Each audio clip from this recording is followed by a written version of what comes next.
पाकिस्तान के पूर्व सैन्य शासक यानी कि पूर्व राष्ट्रपति जनरल परवेज मुशर्रफ का 79 साल की उम्र में दुबई के एक अस्पताल में निधन हो गया। लंबे समय से वह पाकिस्तान के बाहर थे। उन्हें राजद्रोह मामले में मौत की सजा सुनाई गई थी। जनरल परवेज मुशर्रफ को ही भारत के खिलाफ 1999 के करगिल युद्ध का जिम्मेदार माना जाता है। उस वक्त परवेज मुशर्रफ पाकिस्तानी सेना के सेना प्रमुख थे। बताया जाता है कि युद्ध की योजना के बारे में उस वक्त के प्रधानमंत्री नवाज शरीफ को भी भनक नहीं लगी थी। मुशर्रफ खुद को ही तोप समझकर भारत से युद्ध लड़ने का मन बना चुके थे।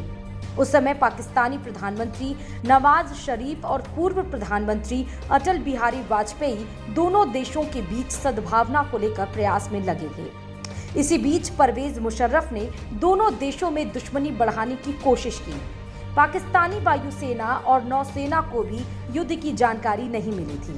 करगिल युद्ध के समय भारतीय सेना के प्रमुख रहे वेद प्रकाश मलिक ने किताब फ्रॉम सरप्राइज टू विक्ट्री में लिखा है कि परवेज मुशर्रफ का धोखा समझने वाला कोई नहीं था। हालांकि भारतीय खुफिया एजेंसी रॉ को इस बात की जानकारी हो गई थी। परवेज मुशर्रफ ने युद्ध की तैयारी के बारे में पाकिस्तानी मंत्रिमंडल को भी नहीं पता चलने दिया था। वहीं जिहादी के वेश में पाकिस्तानी सेना LAC के इस पार आ गई। जब पाकिस्तानी सेना करगिल की चोटी पर पहुंच गई, तब मुशर्रफ ने पाकिस्तानी प्रधानमंत्री को जानकारी दी। इस युद्ध में पाकिस्तान को बड़ी हार का सामना करना पड़ा।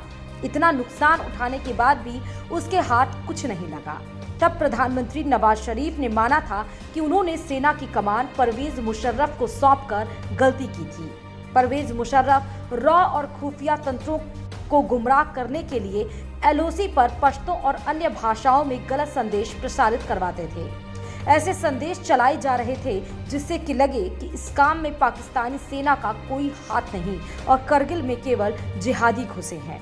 परवेज मुशर्रफ का जन्म दिल्ली के दरियागंज में हुआ था। बंटवारे के बाद उनका परिवार पाकिस्तान चला गया। उनके पिता सईद मुशर्रफ पाकिस्तानी विदेश मंत्रालय में काम करते थे।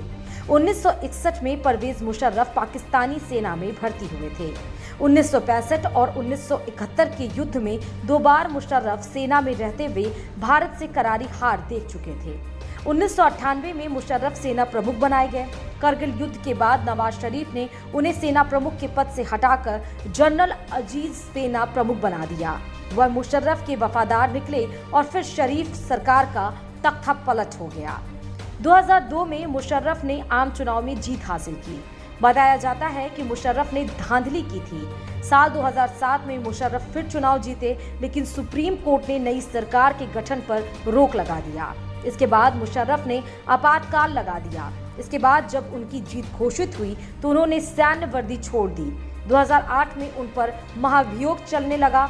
इसके बाद उन्होंने अपने पद से इस्तीफा दे दिया। Bureau report, Dainik Bhaskar digital.